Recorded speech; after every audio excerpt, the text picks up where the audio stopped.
this is way out of my depth.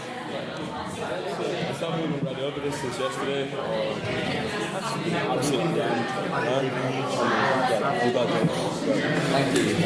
You should really just be like a cheerleader with pom-poms, that would be great. You look like a cheerleader. Hi, hello guys. Okay, so first announcement, welcome to our Godkin debate for maiden speakers. The first announcement that I have is that we have fines that have been produced by Mr. Finbar Rogers. He gave us those on Tuesday, which was awfully nice of him. He was sort of given an ultimatum, as you might remember, either 6 bottles or 2 bottles on Tuesday, so we have got those. So I'm guessing that's why there's a sort of concentration of people in this corner. Looking very sparse out of that. So yeah, that's good. And also Mohammed Musa as well. So these fines were produced for swearing. I think there's 2 of them, probably 5 of them, including the missing ones, and climbing on the table. Disorderly behaviour. Disorderly behaviour being the last one. Pardon? We don't mention council members. That's assaulting council members. Okay. So second answer we had was our Christmas dinner. Yes. Thank you. A Christmas dinner was on Tuesday in Kitch, and it was amazing. It was really good. Thank you for all who came, and thank you for Owen, our internal committee at back, for organising it. So. Another thing that Owen is organising is the internal meeting, which is next week. So this meeting it's going to be on the 8th of December, Tuesday at 6 o'clock in Lanyon OG049, so it's like 2 rooms that way. So please come. This meeting is a chance for you to put forward your ideas for debates for next semester. So if there's anything that you particularly want to speak on, any topic you would like, even if you don't have a specific wording of a motion, if you have any topic like, I don't know, like abortion or feminism or in some sort of international politics, I don't know. Anything that you want, bring it to the meeting, tell it to a council member. They're all dotted about here. Send us an email, Facebook, anything. This is your chance to decide the term card. So if you want to see anything, even like what you study, if you're anything interested in your studies, anything, please. Anyway, so you'll find that on Facebook. So have a look online and click attend links, we know how many people, all that sort of stuff. And last announcement, I think, is the human rights debate next week, which is literally the LAWSOC, which will be held in a different room. So we're not in the centre room next week. It'll be over in Elmwood Hall, which is between Ulsterbank and the SU, the sort of church thing there. So walk straight in the front doors there, and there's a big hall. It's called Elmwood Hall. Oh. Funny enough, it's a hall. Gym equipment in the back, I don't know. So it's going to be at the early time of 6:30, just so we get there so we can actually start at 7 o'clock, which would be nice. So that's I think that's my announcements. So we're going to move on to the minutes from last week's debate.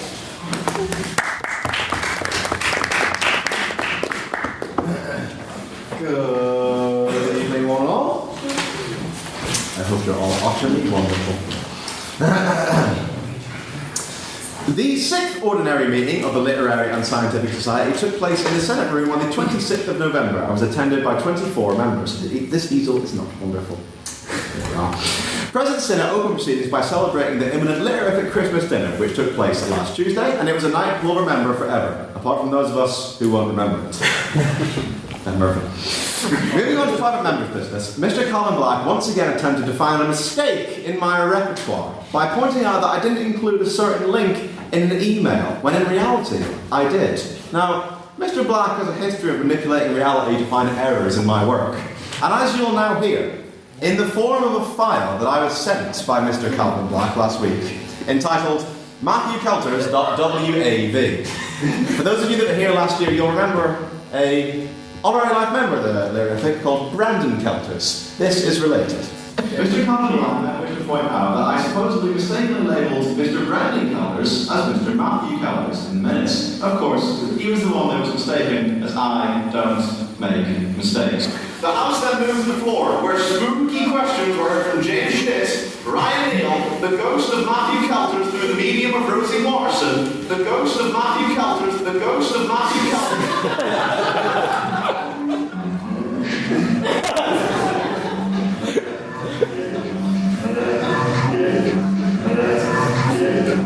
Mr. Convened wished to point out that I supposedly mistakenly labelled Mr. Brandon Kelters as Mr. Matthew Kelters in minutes. Of course, he was the one that was mistaken, as I don't make mistakes. I don't make mistakes. I don't make mistakes.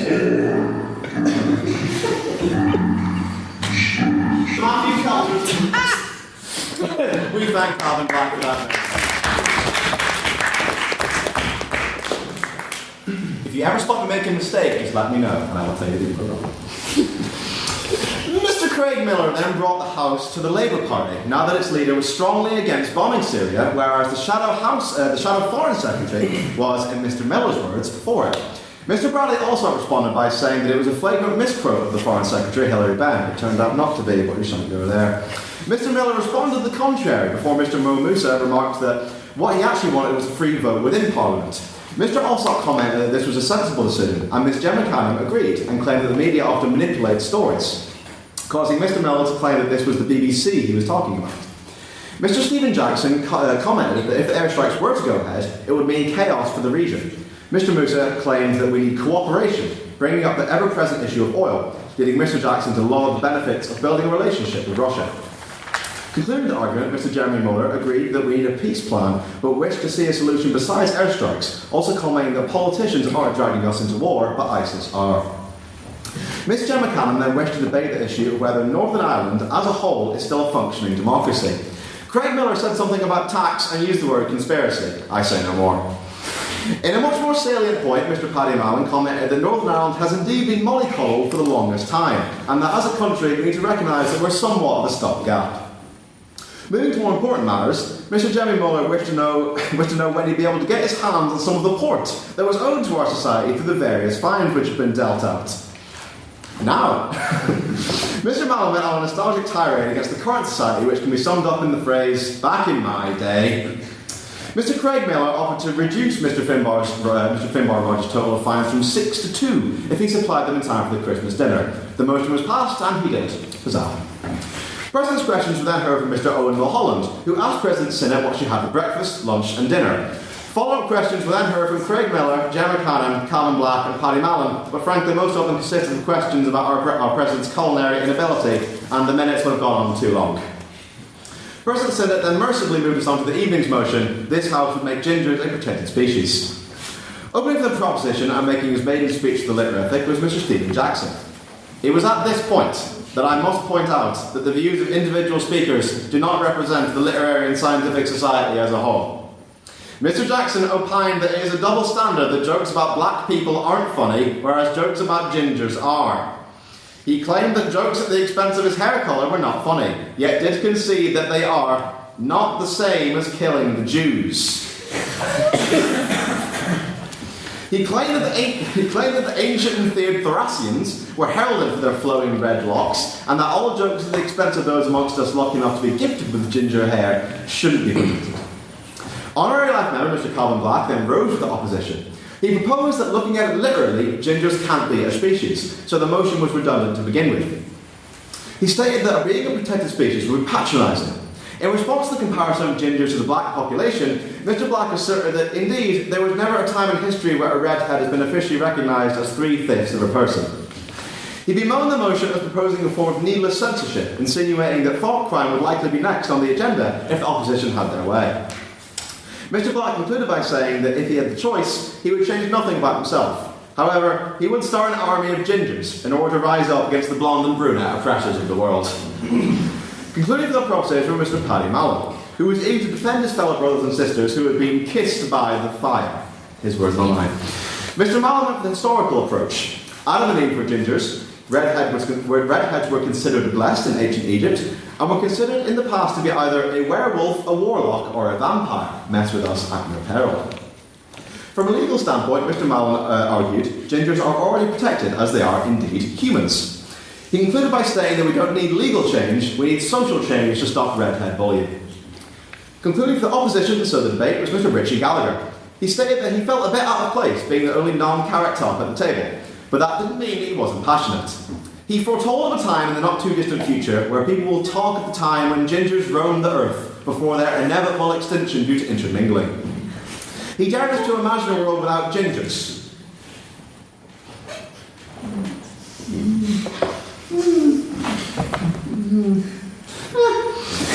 However, he did say that this motion would only serve to position redheads too far above others, which would lead us to regressing as a society. He concluded by saying that he didn't want society to get to the point where gingers would need to be sent to an island in order to protect them.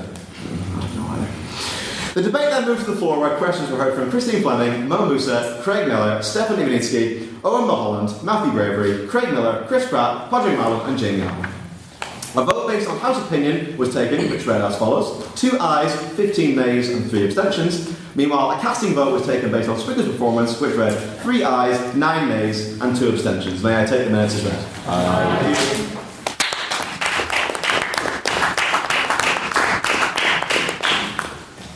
Thank you very much for that, and that definitely does explain why this is all here.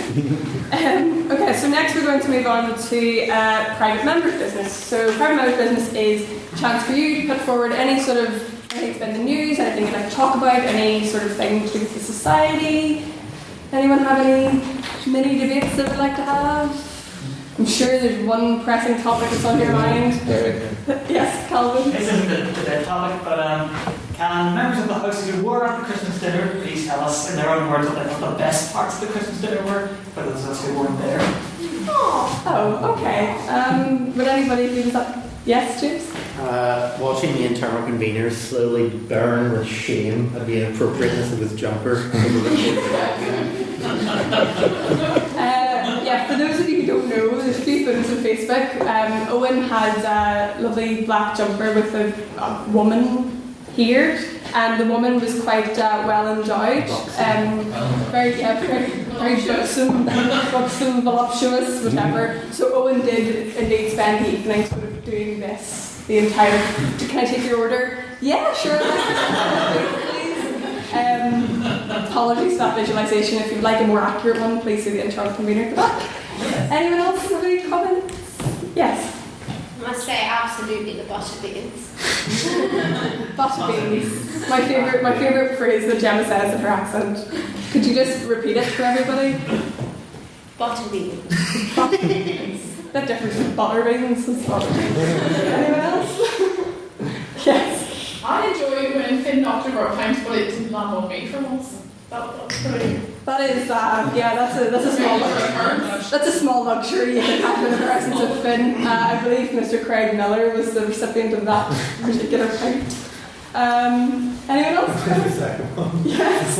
Watching Craig and Bradley have a 4-hour-long debate. Yes, that was a good one. Yeah. I'm a new member of the Tory party. So, It used to be green. That's not true. back and forth, guys, please. Just I'm put it, that good. to put it into context, one ear, so Bradley, Craig, and then Owen. So at one point in time, all I heard was Andrew asking Owen, so who's your favourite drag queen from RuPaul's Drag Race? And in the other ear, I heard, so what's your views on creationism? And it was a very tough topic of which to go to, like it really was. Yeah. Any final comments to Christmas dinner or any other debate topics? Are you satisfied? Do you feel like you were there? Yes, can I just say one more Yes. thing? Could you describe for the listeners that are recording that motion that you were doing earlier to describe what God was doing? In words.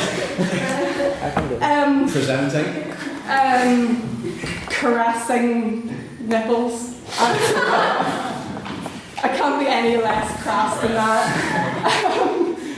Let's move on to the next member of private member business because I'm I sure would like an apology by Mo Musa for saying that I misrepresented Hilary Benn. And I think if you heard his speech yesterday, you hear I did not in any way, shape or form, nor did the right-wing media. I believe this is coming on to the topic I was referring to earlier. Yes, could you please contextualise the comment if you don't mind? It was Bradley who said that about Hilary Benn, and I think actually yesterday we witnessed in front of everyone the brilliance of when you want to go into war. So what you do is you have someone making a brilliant speech, and because it's really emotional and energetic, you buy into it, and that kind of summarises the majority of Craig's views. So there we go.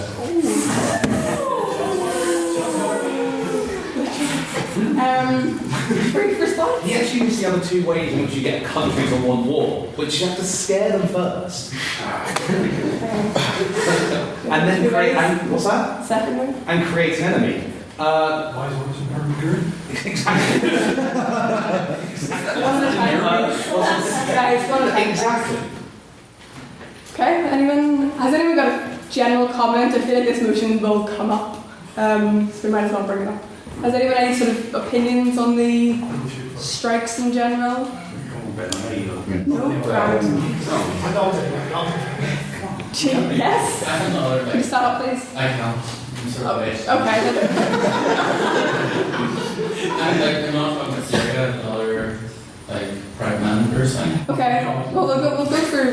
Has anyone else a final comment on the Syrian air strikes? Yes. Well, just that I would like to commend Hilary Benn on a very eloquent and well-delivered speech, which was couched in very emotional language in a subject which we shouldn't be getting terribly emotional about. However, at its core, there were elements in which there was a good argument there, and for that I would like to commend Hilary Benn.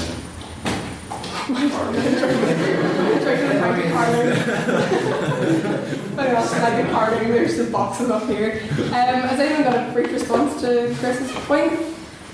No? Okay. Ready to move on? Yes, Mr. Internal Convener. So this happened a few weeks ago, but I don't think we discussed it in terms of members' business. So Caitlyn Jenner, that hasn't seen a woman for a year.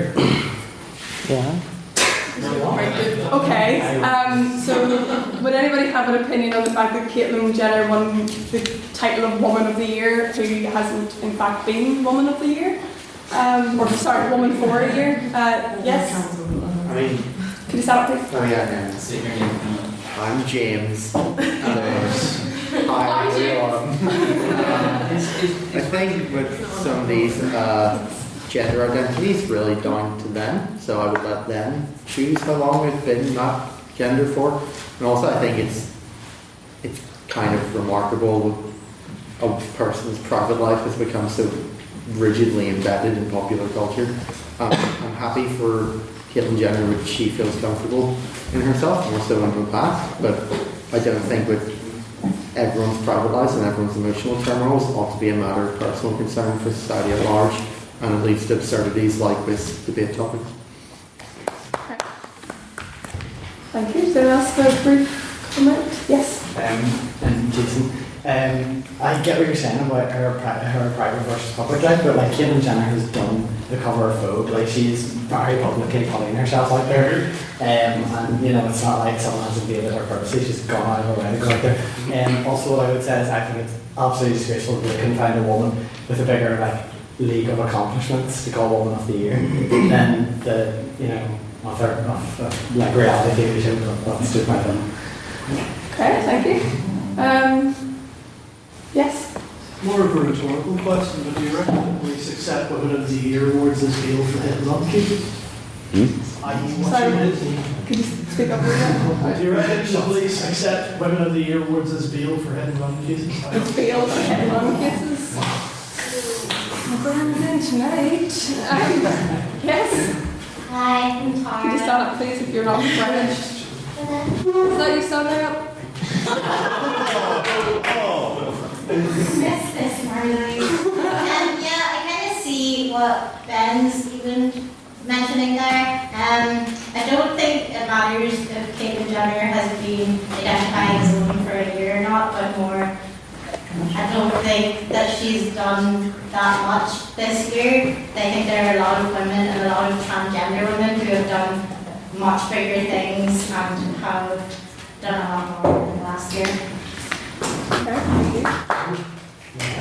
Yes? On the same line as Caitlyn Jenner, do you not think it's an absolute disgrace that 3 transgender women died in male prisons this year, and that no one seems to care and nothing seems to be getting done about it. Here. Does anyone else have a brief comment on that? Yes? Yeah, I mean, I would, for once, absolutely agree with you.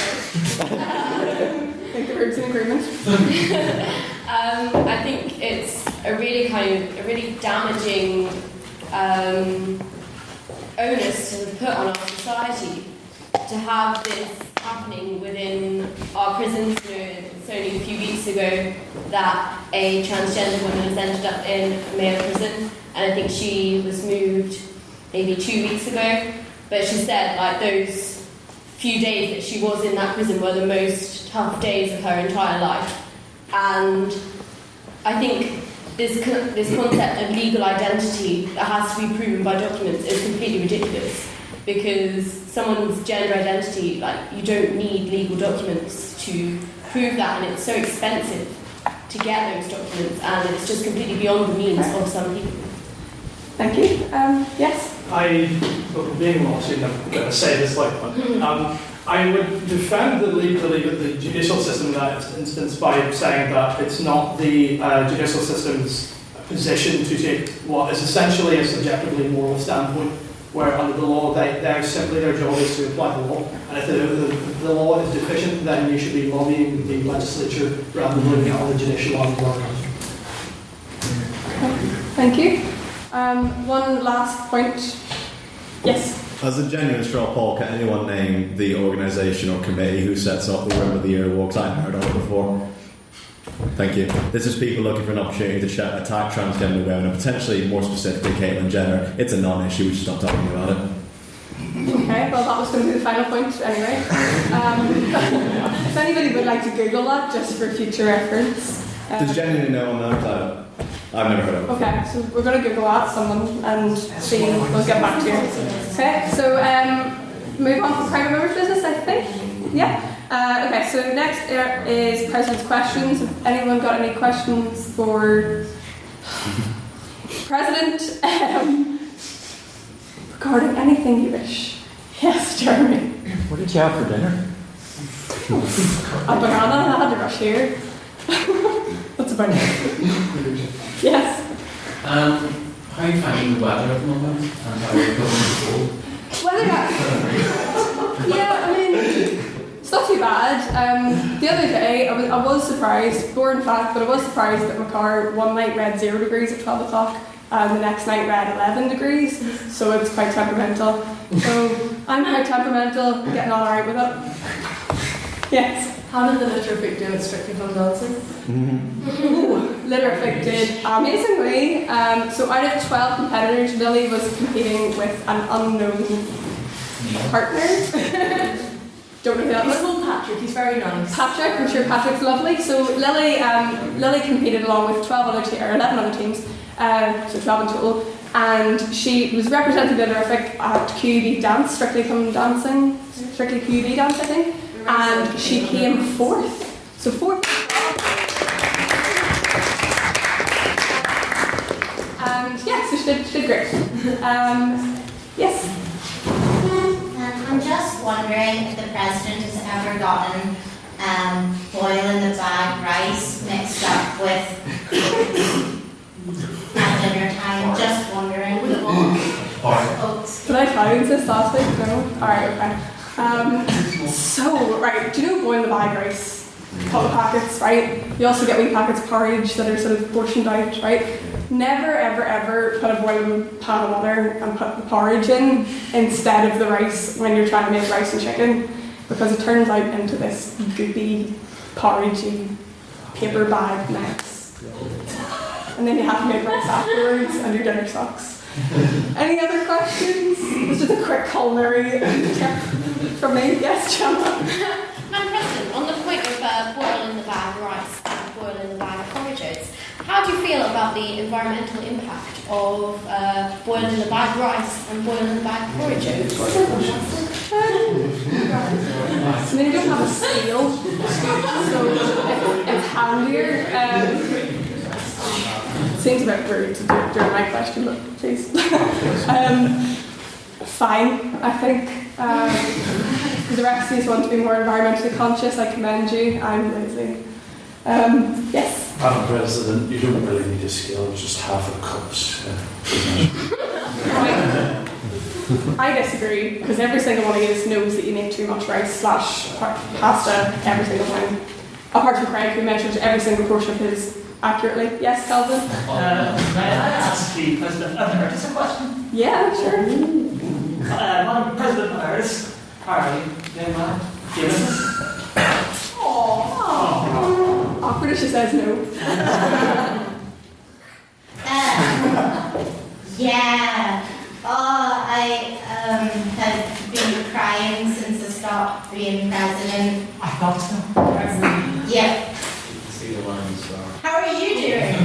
Oh, there's no back and forth. I think, okay, one last question and then we'll move on to the actual motion of tonight. Yes, trust member Godkin. No, trust member. I want to ask Craig to explain what he did at work. Was it yesterday? And tell us how much fun he had. Okay, yeah, sure. Was it yesterday? You were telling us about the Christmas dinner? Yeah. Wouldn't be yesterday. Urology. It was the next Oh, okay. I don't want to tell. We made a bladder out of snowy. No!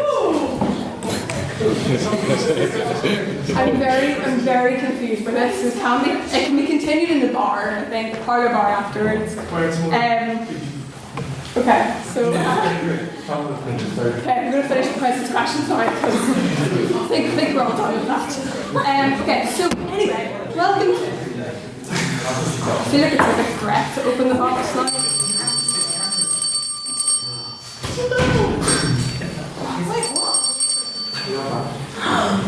Thank you. Sorry, Tor's dragging us down. No, Tor had finished her conversation, and this corner was quiet.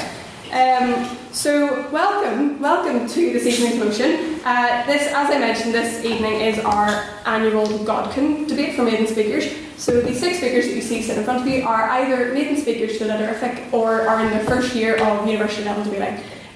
So these 6 speakers will, same as always, same rule, 7-minute speeches, first and last minute protected. If you would like to ask a question, please stand up in the middle 5 minutes and say, "On the point, sir," or "On the point, ma'am," and ask a question. So if it's up to the speaker whether they accept or reject your question, and if they sort of wave you down, just sit down and you might have a chance in the future. What makes tonight a little bit more interesting, so the motion is this House would ban the creation of artificial intelligence. You may have noticed we have 3 lovely judges at the back who will be judging our speakers on their performance this evening and on the content of their speeches. So when we get our lovely Godkin plaque made, their names will be engraved on the wee plaque, and it will be lovely, and it will be in Letterific history in the archives in the McLean Library, which will be nice. So I'll introduce our judges first. First judge on the left-hand side is Miss Victoria Coggin, who is Miss Tor Coggin.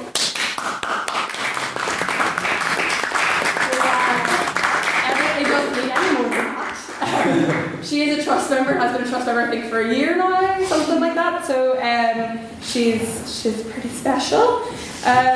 The middle judge is Miss Tara Priaka, President Emeritus. President Emeritus. Tara was president for the 166th session. Yeah, that's right. So last year. And our final judge, you might recognise, is our internal convener, Mr. Owen Mulholland. So I think that's about it, for this evening. And I would like to welcome our first speaker for the proposition, Mr. Andy West.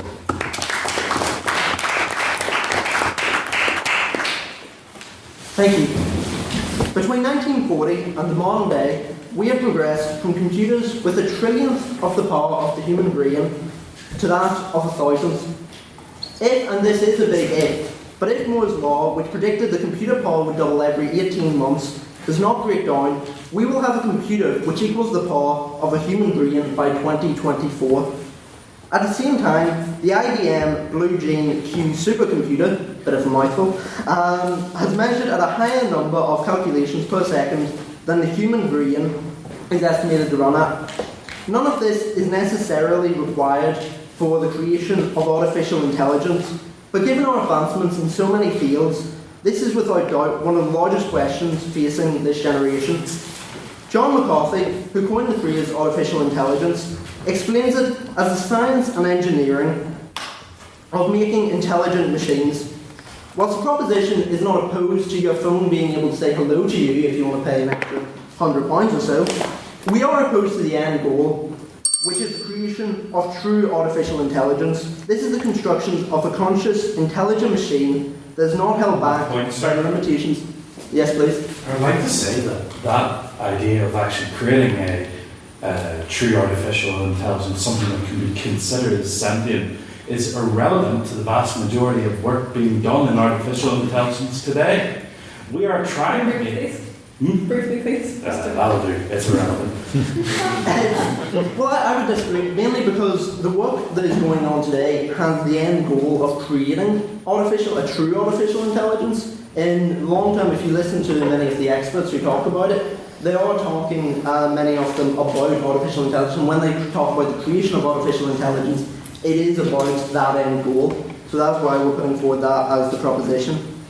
Since the evolution of Homo sapiens, Stephen Hawking argues the changes in useful information in our DNA has slowed to approximately a bit a year. This leads us to require a broader view of evolution, one which he calls an external transmission phase. This has its roots... Point, sir. No, thank you. This has its roots in the increasing level of human intelligence throughout our history, driven by the desire to compete and survive. As this evolves, so too the technology around us, whether this be communication, transport, etc. It's difficult to argue that humans have not evolved in some way since the evolution of Homo sapiens. This form of evolution moves at a much faster rate than that of biological evolution, meaning our main limitation is the capacity of our very own brains. One of my main fears, ladies and gentlemen, is that artificial intelligence is correctly perceived by many as one of the possible solutions to this challenge. But where will this leave humanity? Just because artificial intelligence seems to be the next natural step in evolution, this doesn't mean it will progress our interests. On the contrary, the march of progress would imply that whilst we are trapped by the restraints of biological evolution, this new creation will evolve at a rate which we can only imagine. Once it inevitably surpasses the intelligence of the human race, it would be an irreversible step backwards in the progress of our species. The machine will not only surpass our intellect, but also be more powerful, with forms of AI being used within a new era of military warfare. Professor? Yes, please. How do you actually perceive this artificial intelligence looking at the world? Because from the perspective, we perceive the world as a series of physical objects. How do you imagine that this artificial intelligence will see? It's difficult to say in terms of how it will view the world. Obviously, the idea is in the long term, the AI wants to create a machine that thinks very much like humanity. That doesn't mean it needs to think just like humanity, so it may perceive it very differently. It's difficult to say without knowing the exact route that it's going to take in terms of the creation, and we don't know the full forms. Like a lot of the things that they are creating at the moment, they don't actually know why a lot of it works. They just know that certain things work better than others. Our understanding is not yet a point that I think we can truly say how it would perceive the world as of the moment. On that point, sir. There's no background, sir. To put it briefly, we will create a conscious entity which will be superior in nearly every way. And potentially, most worryingly, this will not require our permission. Whilst it is my opinion that humanity would wish to continually improve upon the machine, if we decided on the contrary we didn't wish to, it could potentially overrule us. Once an AI has hit a certain point of intelligence, it is believed it would be able to improve upon its own internal cognitive features. The more it improved upon itself, the better it would get at doing so. There is a saying among futurists that artificial intelligence will be our last invention. We should take this seriously. Evolution to date may have worked in the favour of the human race, but nature does not choose sides. With how I would view it, a very large challenge in the human race when it comes to artificial intelligence, and something which my colleagues in the proposition, no thank you, will expand upon later. It may seem odd now to discuss the state of humanity prior to this, yet I believe it's important to briefly consider the specific quandary. There will be a number of religious individuals who will reject the creation of AI because it will be seemingly playing God, but it also raises questions for non-believers. A philosophical question which has haunted, you could say, many atheists, and will be more relevant than ever. What is the meaning of life? Whilst granted, we only know the answer to be 42 because a artificial intelligence told us so in Hitchhiker's Guide to the Galaxy, I don't think this may be a satisfactory answer. On a serious note, when the machines are superior at workforce, as poets, as artists, what does this leave us? Questions that drive us, such as climate change and economic structures, will likely be resolved as AI brings its greater intelligence to the table. With a generation, when a generation has lost its purpose, what is left for it to do than ponder what has gone before in an inferior fashion to that of the AI? What, ladies and gentlemen, comes next? We are breaking down the barriers to AI. We aren't asking the right questions. With the next stage of evolution being that of leaving behind our biological limitations, we will find that humanity could be the sacrifice. With all the ethical guidelines that we could create, we can't aid our demise. As per the lessons of human history, there will always be some group which will inevitably ignore and push ahead without these guidelines. Lastly, just quickly before I leave, I would like to, the proposition hopes to persuade you on this, but I believe the opposition has a large role, because they must persuade you that artificial intelligence in actual fact is not a threat, and if there is the chance that it could be a threat to the human race, I hope that you will vote with the proposition.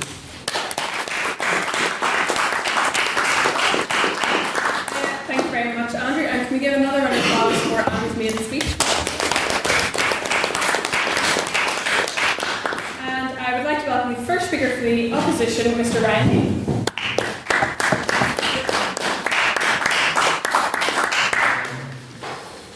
If we're going to have a constructive debate about a field as diverse and complex as artificial intelligence, then it only makes sense to ensure that we're all on the same level. So to this end, fundamentally, for the purposes of keeping this simple and short, computers take binary digits, otherwise known as bits, or ones and zeros, calculate them, and then store a result. In essence, all computers are calculators.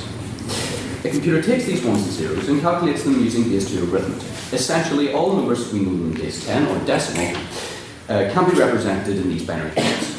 In abstract, this is the foundation of computer code and programming, which is essentially a stored list of instructions. A computer takes an instruction from memory based on input and then executes it. From Turing machines to von Neumann machines, all computers, without exception, follow these basic principles. Therefore, it's a misnomer to say a computer thinks, for it does not. Rather, it calculates and executes commands.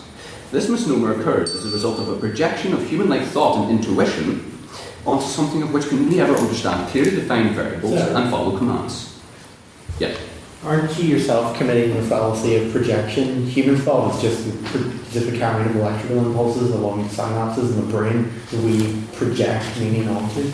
Not quite. It's fundamentally different because of symbolic logic, but I'll get to that question.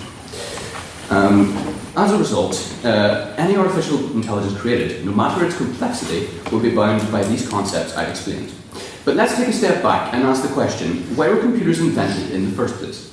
The answer is simple. Computation allows for complex and tedious calculations to be carried out automatically. This was incredibly useful, as it meant that mathematicians could now focus on the bigger picture and more important matters, rather than wasting time with trivial, yet time-consuming calculations. Did this replace mathematicians? Absolutely not. Instead, they expanded the horizons of knowledge and revolutionized industry using these powerful and sophisticated tools. And that point, sir? No thanks.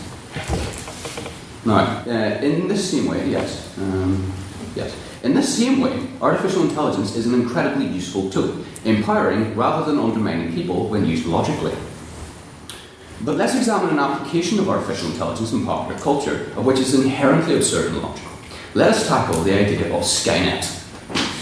First of all, the idea of an artificial intelligence having self-awareness is in itself another misnomer, as awareness is another inherently human trait. A computer can, however, detect its own signature, unique signature like an IP address, as well as those of other computers. That said, this is worlds away from any human concept of awareness. The only way a computer system could be aware, in any human sense of the word, would be if it was somehow programmed into the machine for the express purpose of emulating awareness. So suddenly gaining awareness out of nowhere is completely impossible unless engineered. In Terminator, Skynet was placed in control over the USA's defence systems with the single objective of safeguarding the world. How would you even define that? What on earth is meant by safeguard? And what about the world?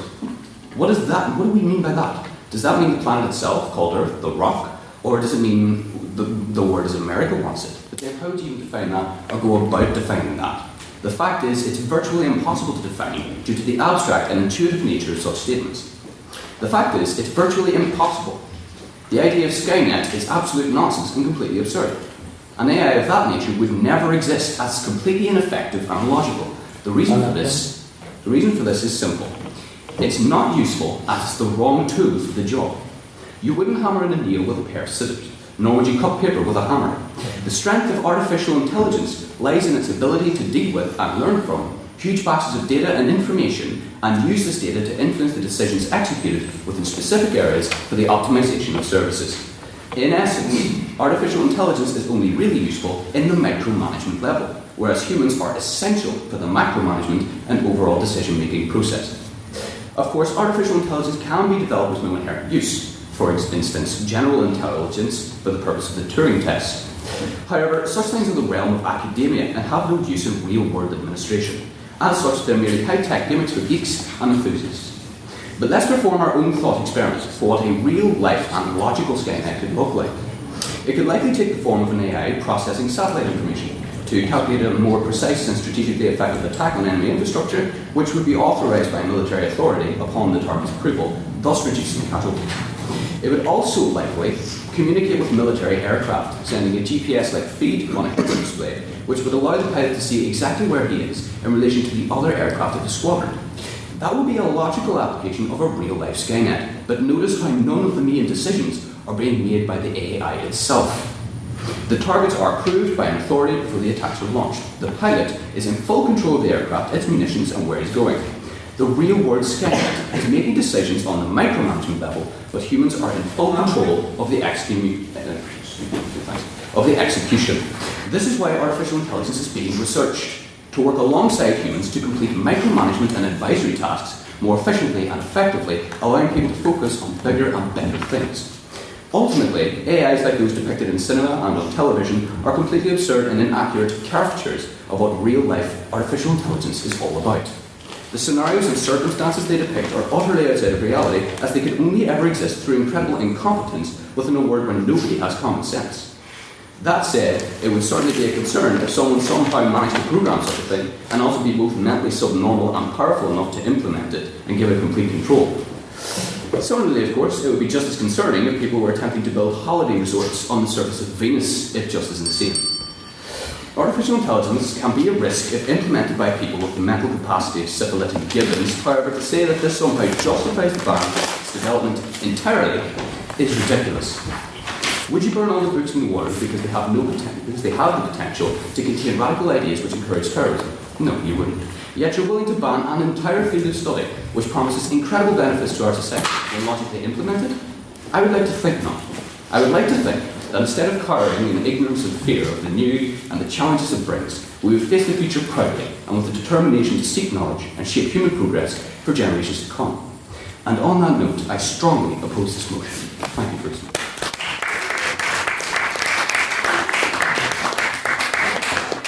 Thank you very much, Ryan. Can we give him another round of applause for his meeting speech?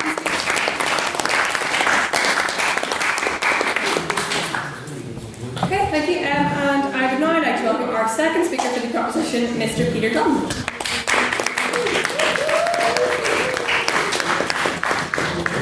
Okay. Just as a quick point of rebuttal, you've just said AI can't be used as a decision maker. Are you really going to say that this won't happen?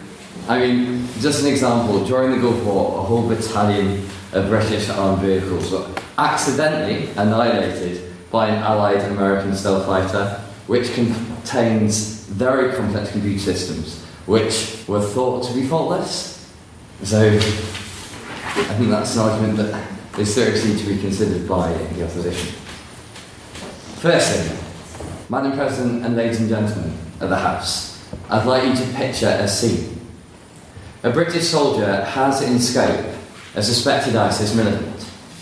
It is the soldier's call where this potentially innocent man lives or dies. I'm sure we can all sympathise and imagine the complexity and depth of judgment required in such a situation. Judgments such as these should only ever be made by a human. By allowing the existence of artificial intelligence, you are all here, in effect, encouraging this damaging and destructive practice. Because humans are infallible. Chris, because humans are infallible. I'm very glad you brought up that point because I'm going to address that later. Thank you.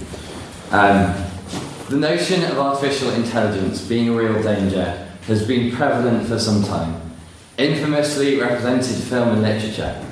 Tonight, however, I wish to persuade you that this is no longer a fantastical idea, but as the Godkin comments, a key question for humanity today. And it is for humanity which I plead for you to vote in favour of this motion. The argument for banning the use of AI is not whimsical and unsubstantiated. In fact, it is clear that within the scientific community, there's not just some support, but a large amount of support that is credible, numerable, and valuable. 2 Nobel Prize-winning scientists, a space-age entrepreneur, 2 founders of the personal computer industry. Need I go on? They've all stepped forward to warn about a time where humans will lose control of intelligent machines and be enslaved by them. On the previous one, sorry. Are you referencing the document which was sent by Stephen Hawking, Elon Musk, about $100 as a cautionary, as a petition of concern for the incorrect implementation of artificial intelligence that could be damaging? Yes.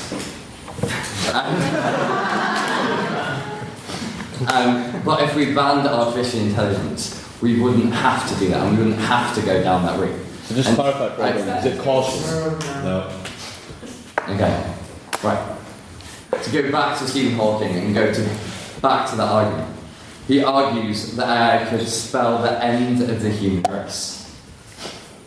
It's about time we start listening, and more importantly, acting to change. And to view this point, it's not just Hawking, but over 1,000 high-profile artificial intelligence experts and leading researchers have signed an open letter of warning and calling for a ban of offensive autonomous weapons. This is an AI arms race which is very real, and it will be your taxes that are paying for it. Lethal autonomous weapon systems are being allowed to be built, with only Germany stating that it would not accept the decision over life and death to be taken solely by an autonomous system. If we allow AI to happen at all, this will go ahead. The UK, along with others, say an international treaty is unnecessary. I seriously hope as a House you wouldn't condone this. It is a simple but intensely serious humanitarian issue. Why is there an inherent assumption in this discussion that any resulting AI system will inevitably be genocidal?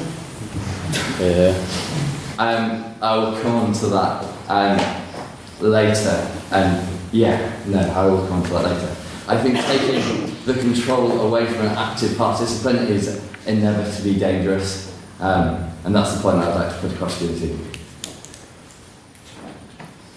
Banning the use of AI will be the only method in which to regulate this inescapable problem. Due to the potential power of these weapons, an exceptional high demand for such weapons will reduce in the world powers, who will strive at anything to acquire them. This is the only way to stop this. In a speech given by Ray Malbus, the United States Secretary for the Navy, he argues quite worryingly it's about risk and accepting risk by trying ideas, some of which will surely not work. Although I'm obviously not trying to defend the infallibility of human nature, the fact that a government official who is pro the use of artificial intelligence admit that some of these ideas will surely not work is deeply, deeply concerning, considering the nature of the subject, that of human life. As humans, we are inevitably flawed, and human error in some cases is inevitable. But when you take control away from something of such deep consequence as the stealth fighter that I mentioned in the Gulf War, the likelihood of unwarranted deaths which have happened will inevitably increase.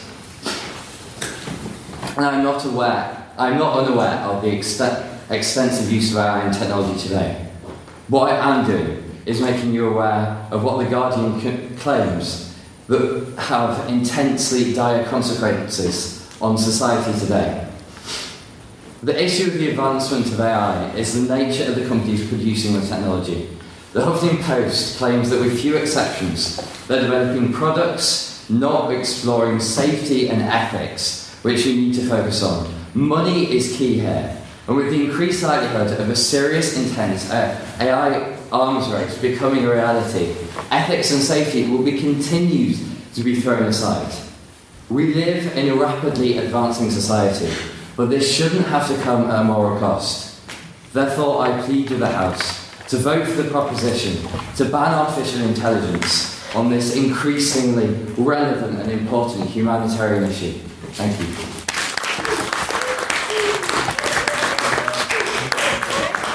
Thank you very much, Peter. And we have another round of applause for the speakers, maybe.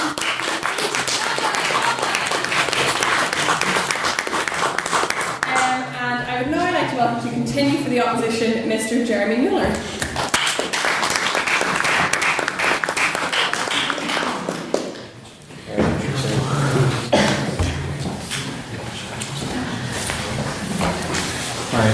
Dear fellow members and guests, I would like to make it clear to you over the course of this speech that artificial intelligence, the development of it, presents one of the greatest opportunities available to humankind over the next century. And I emphasize the word development because AI is already here, even if only in a narrow sense. Narrow specifically means that the current generation of artificial intelligence is tailored for certain tasks. So we've had this already since 1996 when artificial intelligence was able to beat a chess grandmaster, Garry Kasparov, and only a year later was not only able to beat him in one game, but beat him in a tournament, 3.5 to 2.5 points.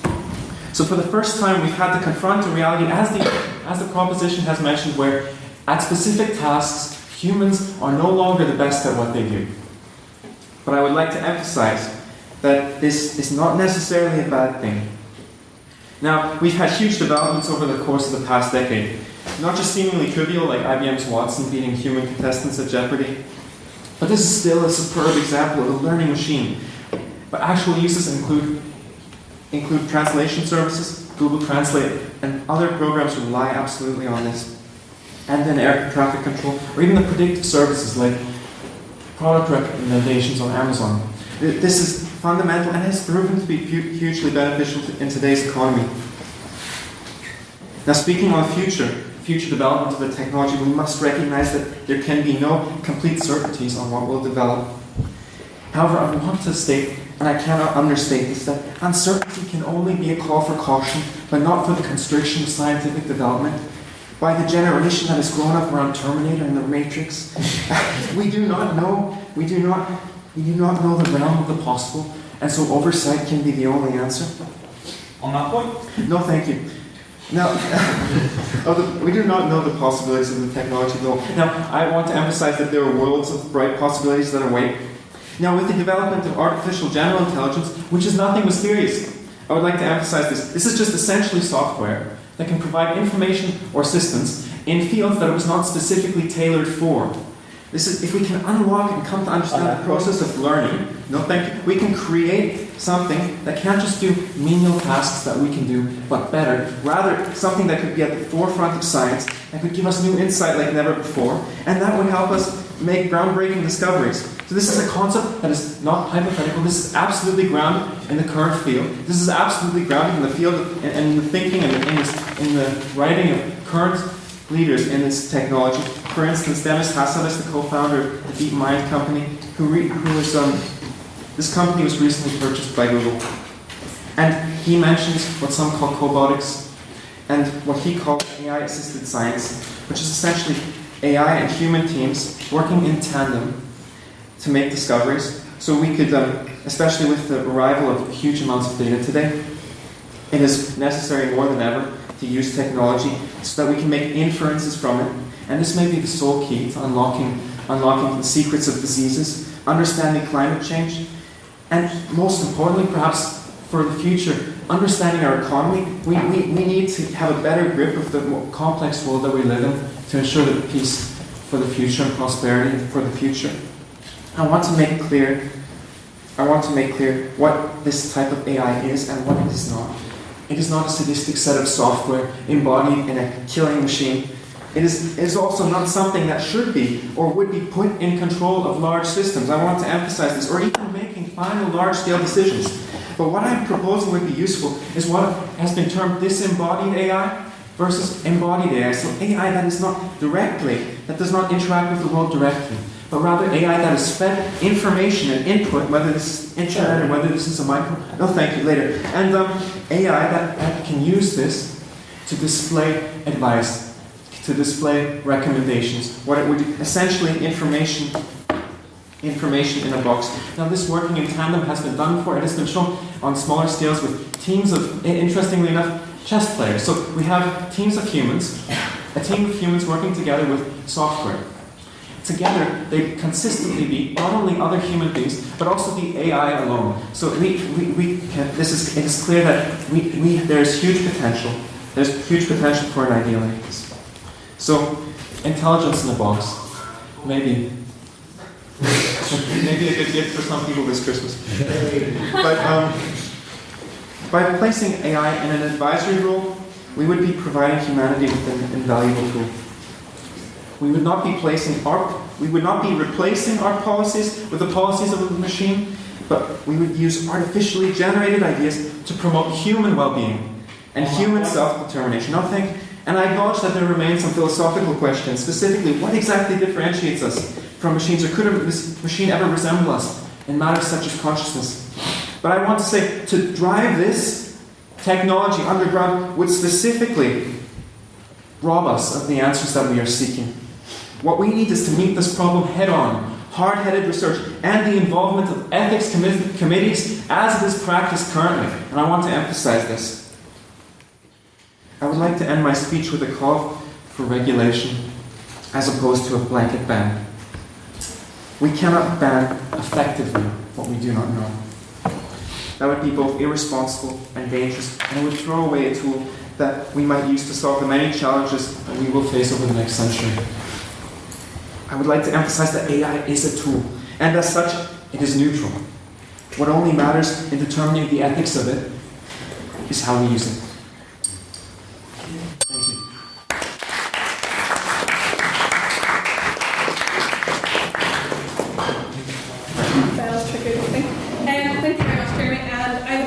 Welcome our closing speaker for the proposition, Mr. Andrew Hammond.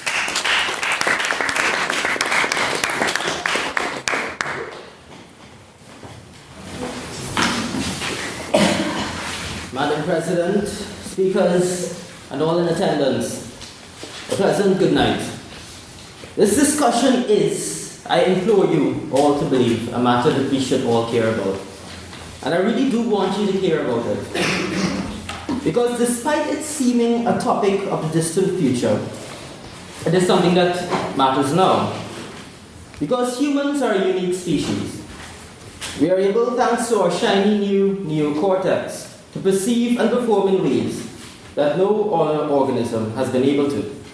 We have the capacity to create habitable environments everywhere we choose. We can contemplate things that explain so much about the world we live in. But we can also contemplate things that we may never know the answer to. Our voracious desire to form a model of this existence we share for an undetermined period is hindered by our abundant but limited intellect. It seems that once available, a truly intelligent AI capable of thinking for us without our biological limitation should solve a great deal of our problems. And I don't doubt that it could. But I am here to show you that it would also surely be the undoing of humanity.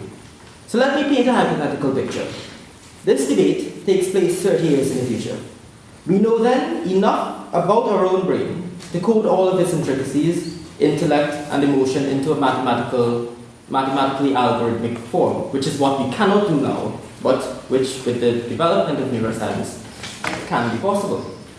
The leaders of the world, in this world's hypothetical world that I'm creating, and the best software companies are fighting for the ability to create a program capable of thinking with human intelligence, and very importantly, capable of recursive expansion, to change its own code, to make itself smarter. It could make all the difference in that world 30 years from now. Because despite the advancement that's gone on from now to then, that is, the iPhone may be on its 40th iteration, seemingly unsolvable human problems are still present. Hunger, poverty, war, disease, even the DUP. These all remain endemic in this hypothetical world. The push for super intelligent or hard AI is made to solve these problems once and for all. But it happens to be the last thing that humanity ever invents. And why is this? Natural selection and evolution. Whether you believe in it or not, it is real and it's universal. You see, biological evolution and progression of intelligence takes a very long time. The initial or seed AI may not be more intelligent than us, or even malevolent. I mean, there's no reason to program it to be malevolent.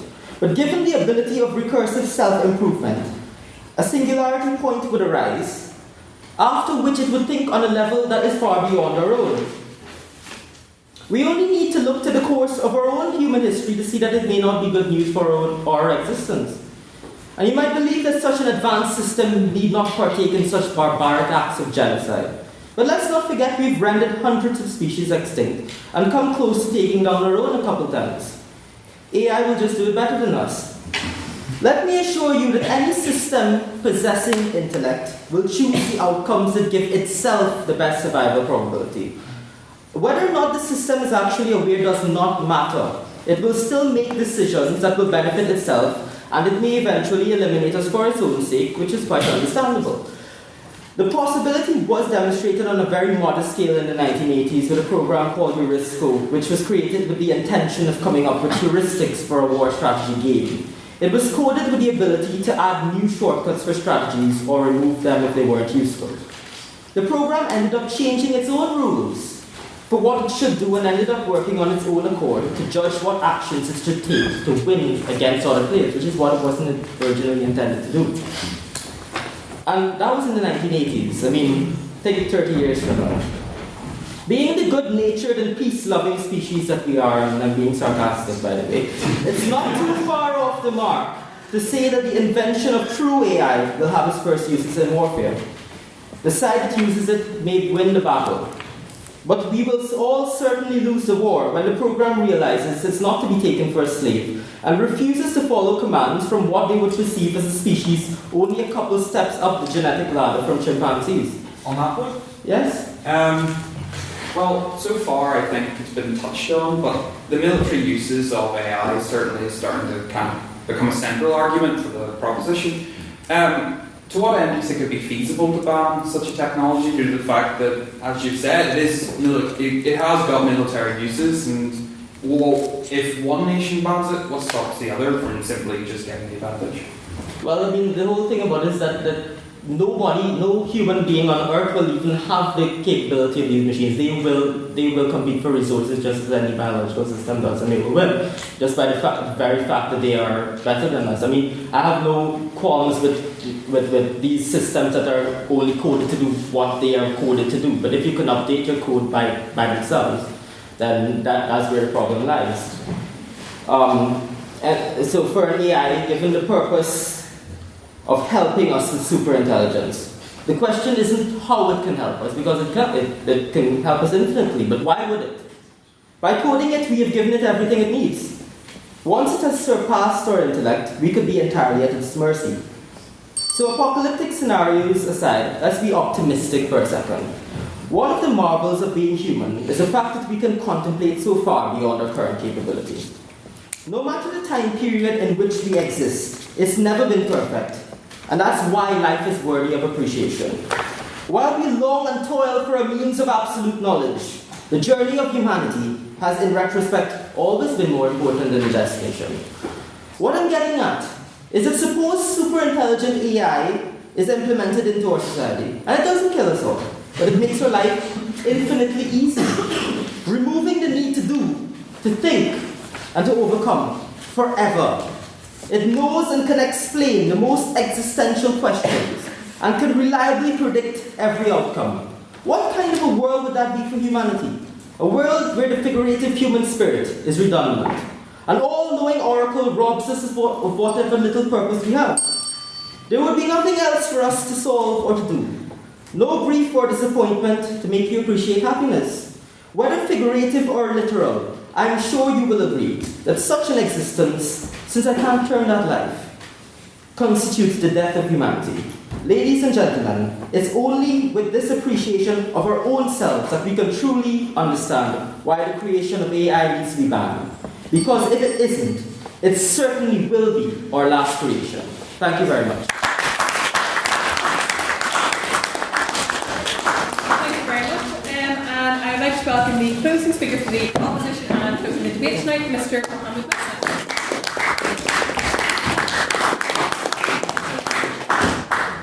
Good evening, everyone. Just a quick couple of points of rebuttal, specifically to Andrew.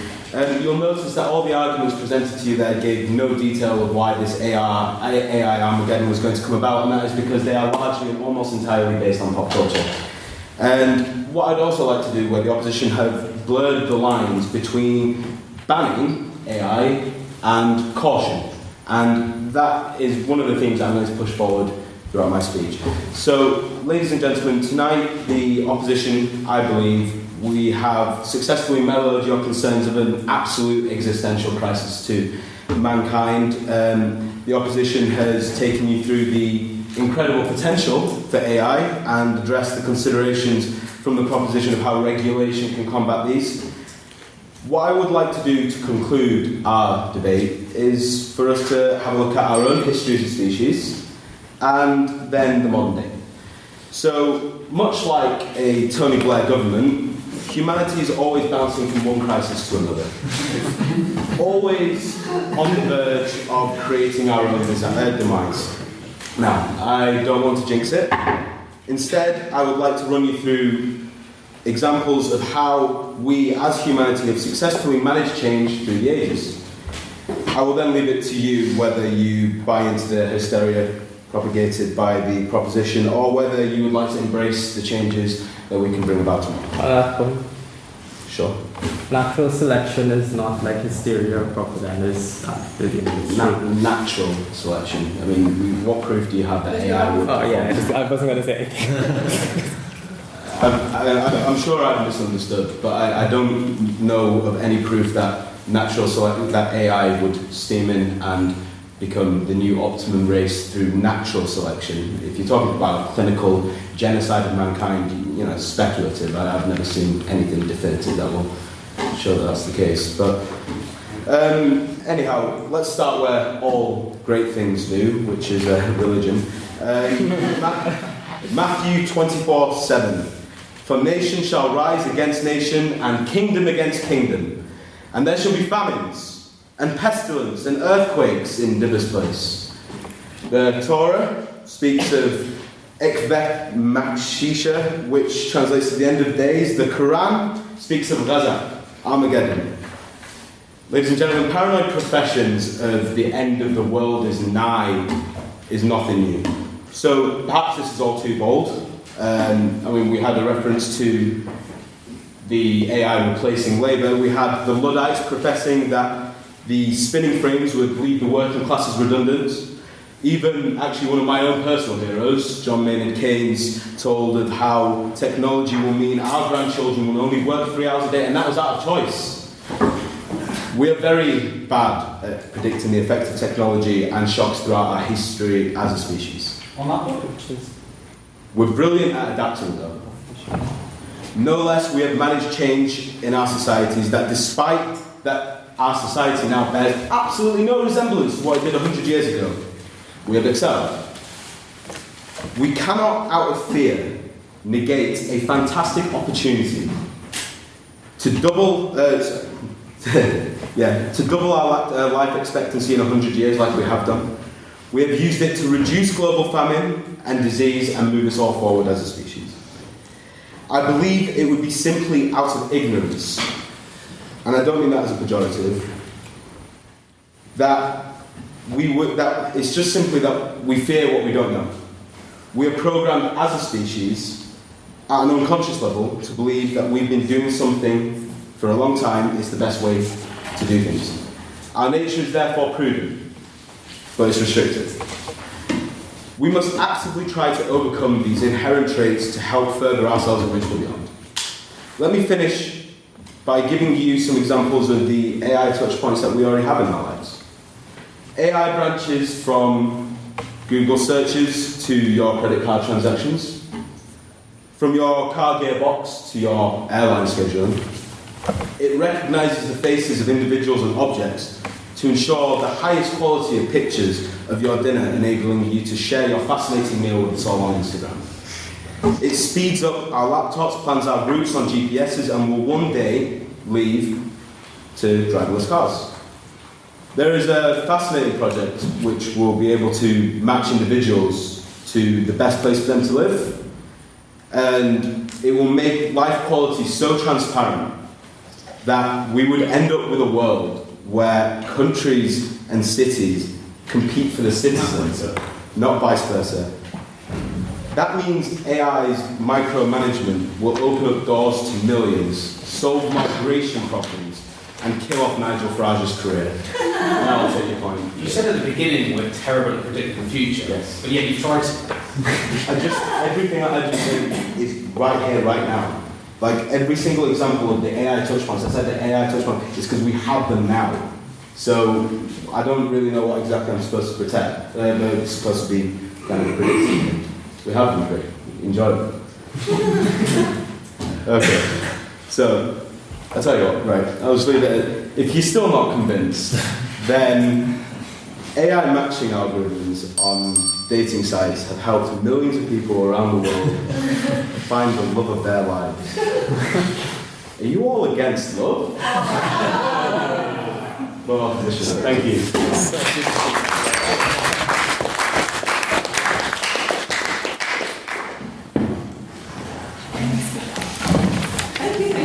That was beautiful.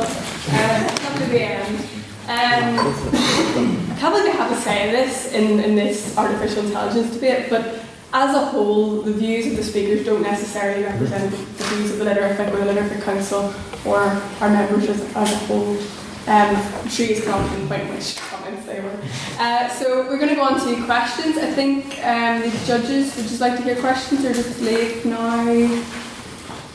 We'll leave now. Okay. We can watch their procession as they go out. Anybody got a question for the proposition, which are these three lovely gentlemen? Yes, please have to state your name for us, please. I wanted to hear you told us about the Guardian telling us about why we don't want machines making life and death decisions. Yeah. But surely, so if you take isolate a minute, if we were able to send in machines that could do the job, that could save the lives of our servicemen, couldn't it? And now you've talked about whether or not they could make a mistake killing an innocent civilian, for example. But whenever, in the past, whenever new technologies developed, for example, electricity, there were people who stopped arguing, such as Rockefeller, who was selling gas lamps, that it was dangerous to put electricity in people's houses because people had been electrocuted fast. And yet look at the good that that's brought about. And many people have died in space travel. Does that mean we should ban space travel? Thank you. This has happened as I brought up in my debate in the Gulf War. A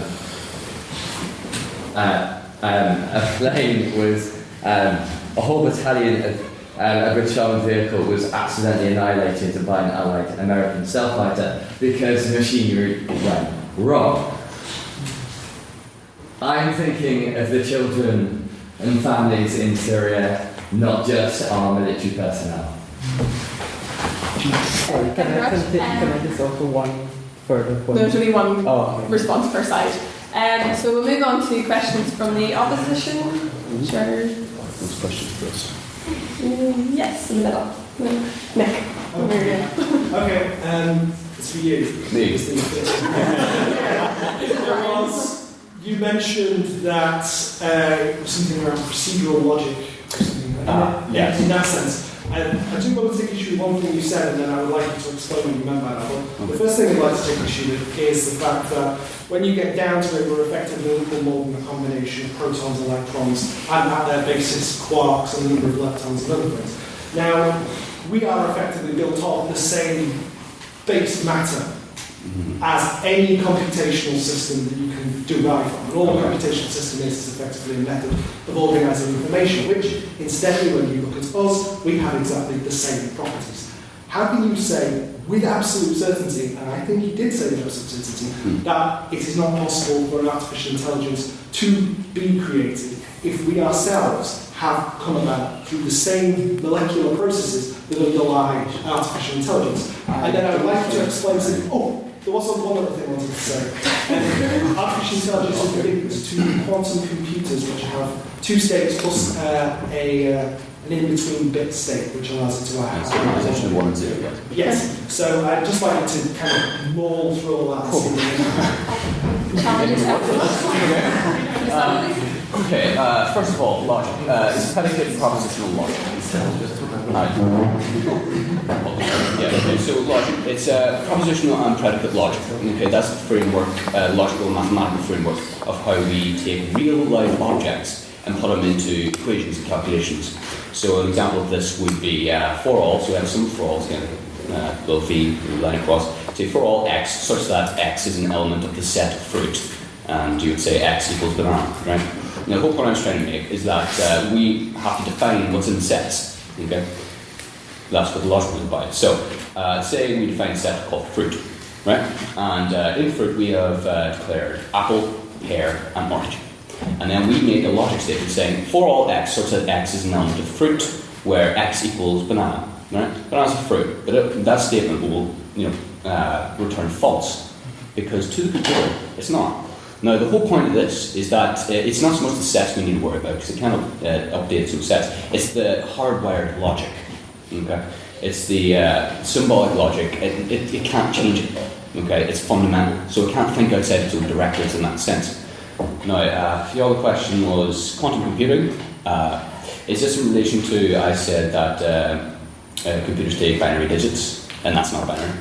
Okay. Well, the whole point of that, I didn't want to overcomplicate it with quantum computing and quantum mechanics, but the idea is that it's set values. It is quantified, it is defined. It is not abstract, it is not intuitive, although you can argue quantum mechanics is intuitive, but the value that you produce with the probabilities of 1 or 0 is a value. It is a set value. So it cannot handle abstract or intuitive statements because it's completely against how it's programmed, its own framework. It can take abstracts to a certain extent, but it can't think outside of that. We have to define how it thinks. And your last one, was it? I can't even remember myself. Yes, you mentioned one. And then expectancy. Yeah, you mentioned something about humans being like machines. And in a very abstract sense, you'd actually be right. But when you really get down to the mechanics of it, we're completely different. We function from millions of years of evolution and biological and chemical processes. This is all very complex. A computer is 1s and 0s transistors. It is mathematics. It doesn't think, it calculates, it computes. There's a difference. We don't compute necessarily the same way. I think I answered it.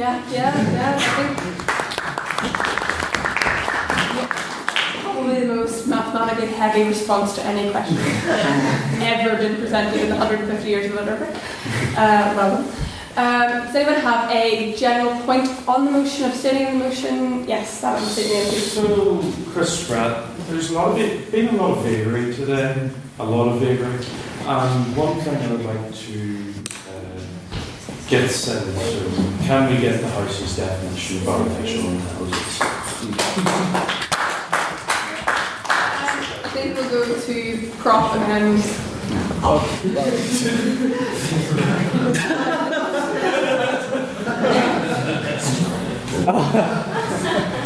long did it get settled then? Okay, so definition of artificial intelligence, we'll go for proposition and then opposition. Please have some respect, I suppose. Yes. Go for it. So the proposition doesn't have any qualms with the so-called artificial intelligence that exists today, which is something called it's ANI, which is intelligence that is specialized to one task. It does what it is coded and nothing else. It doesn't have the ability. It has the ability to be better at humans at one task, and that's it. I mean, there's no concept that we've been using it for 20, 30 years to save lots of lives. Like, there's no problem with that. Like, it's not going to kill us. But it can kill us if we rely on it too much, and then it goes wrong. But I mean, that's somebody's own fault anyway. But like, what the main artificial intelligence that the proposition is done, all three of us have focused on, is general intelligence simulation and super intelligence states, where there is a recursive expansion of the program's own intellect to become better than us, to solve problems that we can't. And therein lies the danger. Okay. Yes. Thank you very much. Yes, opposition? Okay, to get straight to the definition, or at least a loose one at that, not the Oxford Dictionary, but the one that's relevant, I guess, is that an artificial intelligence, essentially what it does is that it actively learns, and it uses that learning then to affect and inference its own actions, right? So in that way, through experience, machine learning and stuff like that, it becomes more efficient and effective at what it does. That's the basis of it. Now, what I think the proposition we've mainly been talking about is, I think, an intelligence that has been made to mimic a sort of human-like intelligence. Now, of course, my point, of course, was different than this, because that's not inherently useful. Humans are already great at being humans. We don't need to build machines that do our job for us. Okay? We build machines to do what they can do well, and that is calculation. That is working within an environment of set, defined parameters, and then taking these parameters, learning from them using inherent logic. It doesn't expand its intelligence more than its knowledge, and it uses its code then to, however complex it is, to use that to influence its actions. That's artificial intelligence, what it is. Artificial intelligence will most likely and most realistically be implemented in, as I said, the micromanagement level. It will not be executing vast commands over, I don't know, whatever sort of other technology, military and stuff like that. It's unlikely that it will be in full control either. Humans are micromanagement. But yes, AI in the sense of this learns. Thank you very much. Hope that sort of clarified it well for everybody. So we'll go for one more round of questions, and then we'll get the judges back and see what they think. So do we have a question for the proposition? Yes. You stand up, Chief Dixon, hi. You seem to conflate artificial intelligence and military technology, allowing you to basically outline a pacifist argument against artificial intelligence. If you think about nuclear technology, there's a great difference between nuclear weapons and nuclear energy. And nuclear energy, arguably, is being used to confront one of our major issues, which is that we're running out of energy. So, the point is, don't throw out the baby out with the bathwater, in terms of there's a clear distinction there, and you can regulate one and keep them separate. Can you regulate one though? I mean, if there's technology there, surely countries will want to use it and get hold of it. I think it would be quite blind of us to say that they wouldn't want to do that. As I talked about quite a lot in my speech, and AI arms race is happening and it is real.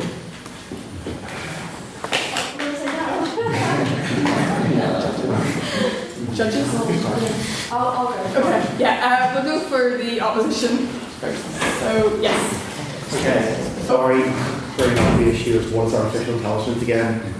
The opposition has an impressive understanding of logic and what makes a computer work, but I'm sorry, I don't think you've actually successfully dealt with the problem of artificial consciousness. So for the vast majority of human history, human beings did extremely uncomplicated tasks. It was only 5,000 to 8,000 years ago that human beings developed language, and then were able to perform the vast majority of tasks and complex thought we now think of as human. So to say about a machine, because it's limited to a certain amount of tasks, it cannot then advance is simply a non sequitur, and it's proven by human history doesn't work. Also, your last point, sir, that human beings will create machines that can do human things for them. You've effectively, you've effectively disregarded the history of technology. The history of technology, the application of science, is of people taking machines and tools to do work that humans used to do. Again, we're going to think for much of human history where we would have machines to perform agricultural tasks, and people would have found it actually sacrilegious to say that, but now it's simply how it's done. So, again, I don't think your answer can be stand up against the weight of history. Because it's 2 questions, can we split? Yes, that's so fine. I'll take the second, Go the second first. person. Alright, well, I take more about the logic and about how humans remember. I'll just take your point, James. I'll just take your point about you clarifying on machines now doing what humans do. No, they are still a tool inherently. Okay, so the reference in your reference to things like the spinning jenny and like where we brought in machines to replace what humans did. They're not replacing humans inherently, and I think that you really need to kind of get an idea of that because unless I've misunderstood you. No, that's fine. No. Right. Okay. Because, it was kind of, I think honestly, like I don't want to over-repeat this one quote, but the quote is that machines will be so advanced that we won't even have to work, and it's gone the exact opposite direction. So, no, we still use them as tools, they're not replacing us, at least yet, in any of the identities as a human. A very brief response to the next question, please. The point of not replacing humans is not to replace the repetitive tasks that can be done by machines. It's to we don't want to replace the intuitive sort of nature and the nuance of human communication and things like that. There are things that humans have that are inherently better than a machine, and we can only ever make a machine that is. The best we can do is make one that is as good as a human.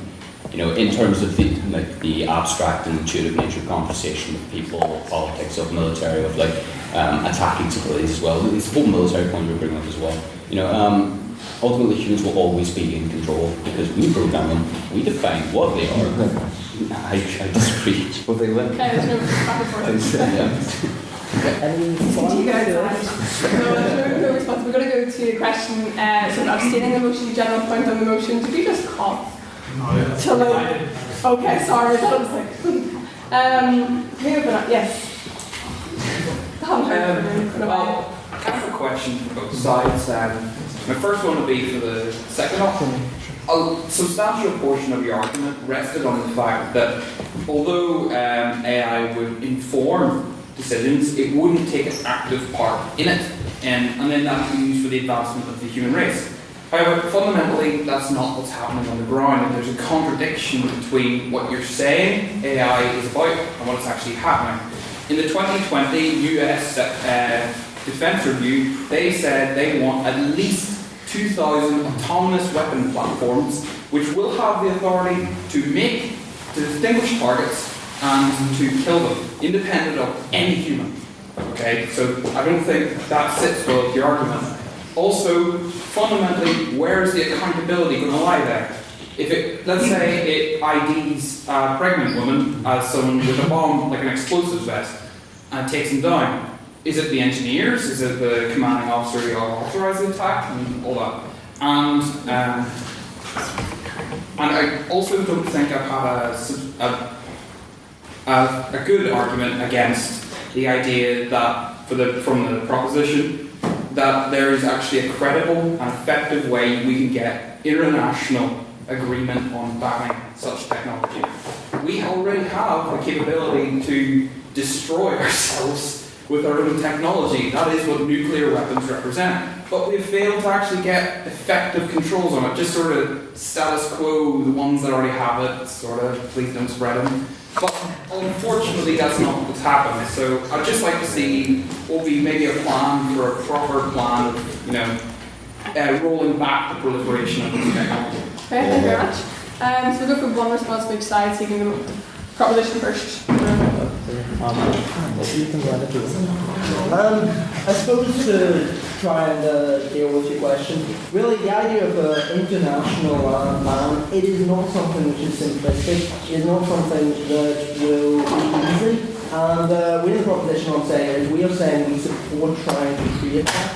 Now, that doesn't mean we'll come apart. We support it, but we support trying to do that. And if we look in history, yes, the NPT, the dealing with nuclear weapons, we have learned lessons from that. We have learned, like, when it comes to North Korea, for example, and how they got around the treaty. We have learned through past treaties which have tried to limit technology and tried to stop it from moving to other areas of the world, how to deal with that and how to limit it. We should take our experience from the past and we should put that into the present. Okay, thank you very much. And in response from the opposition? Yeah, I'd like to address this because it was directed at me.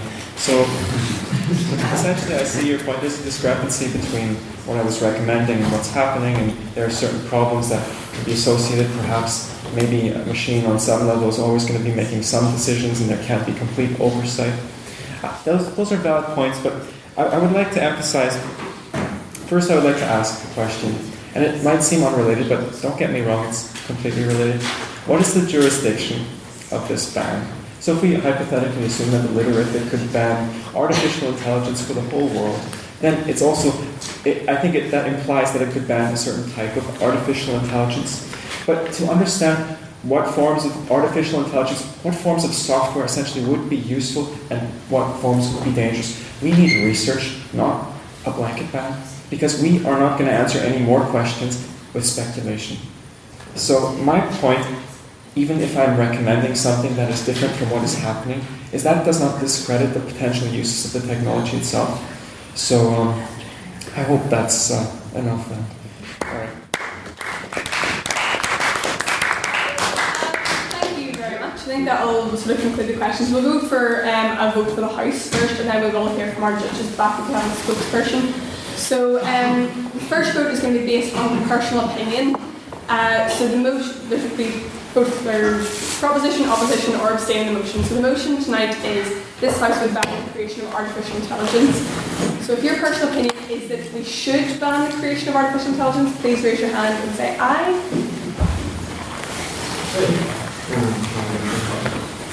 Yeah, You don't need a card for this one. Oh, well. That's like this. 5, 6.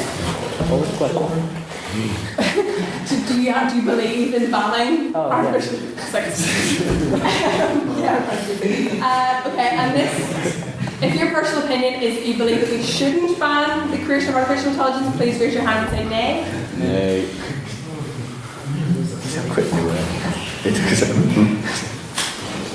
Yeah. And if you'd like to generally abstain on your personal opinion on this motion,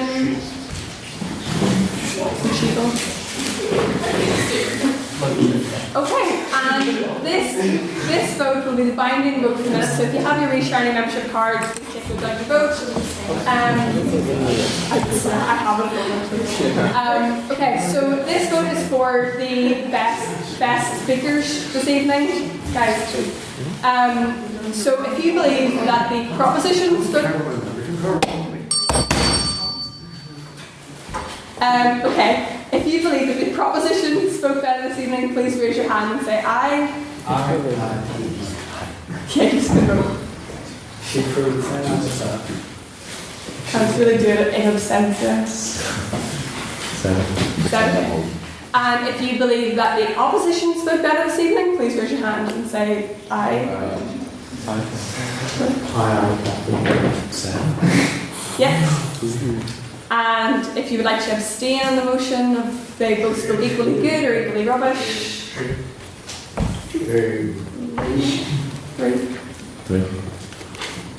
So is that oh, it's a tie. Ooh.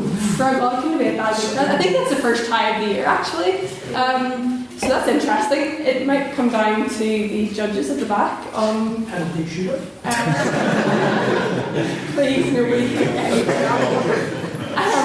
okay, so now we're going to hear the winner of the Godkin debate for maiden speaker. So, do you have a spokesperson at the back, judges? Yeah, so, myself.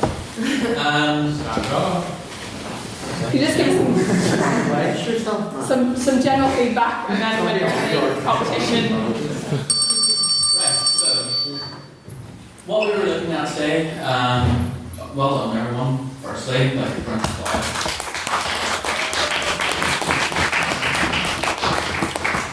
So, maiden speaker, it's all about your style, your ability to engage with us as an audience, and your content, as well as your ability to sort of take points of information from the floor, how you handle that, and sort of what the outcome that would be. So, we looked at things like eye contact, like were you reading from your notes, or were you like engaging with everyone? Were you making gestures? Were you taking points of information and answering what was actually asked of you and things like that? So overall, pretty good. Mo, for instance, good eye contact, looked around the room, was very well, mentioned Instagram, so that being able to take pictures of your food, like we wouldn't be able to follow Big Craig Miller without That's at Big Craig Miller. follow him for meal plans. That's true. Yeah. So the winner, any other judges have anything else? Yes.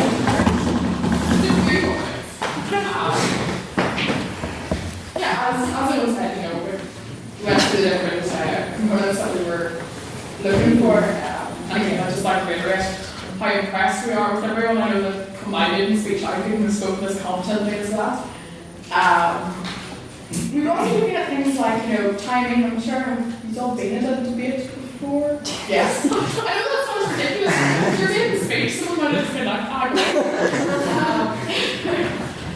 so yeah, it's about how you, if you came across as sounding passionate and engaged, and also playing your position. You know, if you're the first prop, did you get up and introduce the motion? If you were the second opposition, did you get up and straight in rebuttal things that were being said? If you were, you know, the final speaker, did you end with a conclusion? That's not where you want to be bringing in like brand new ideas, changing things. So that was the sort of things as well that we were looking for.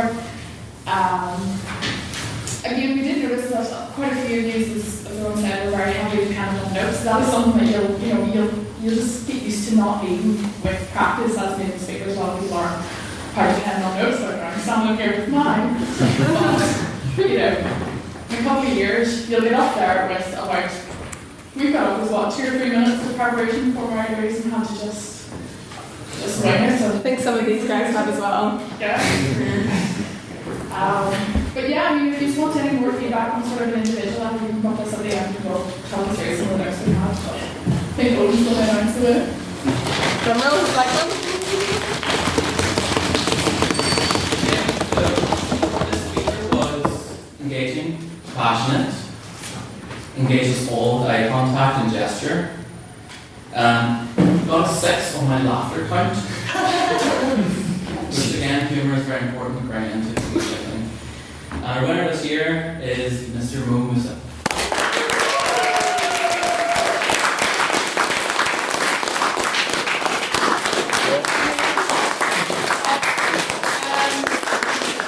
Well done, Mo. Well done, everyone else. Thank you very much. And again, I would like to say, like, maiden speakers, absolutely fantastic. I think you all did really, really incredibly well.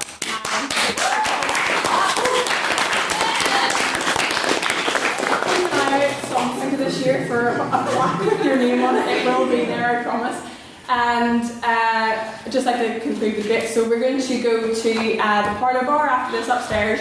And next week's debate, very, very important debate. Actually, we didn't even plan this. It's on Human Rights Day, right? Just saying. Didn't even plan that. Literally,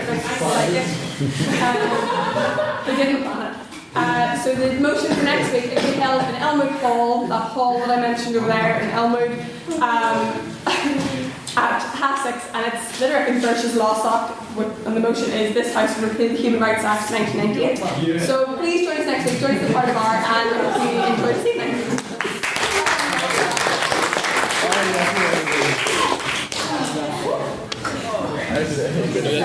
evening.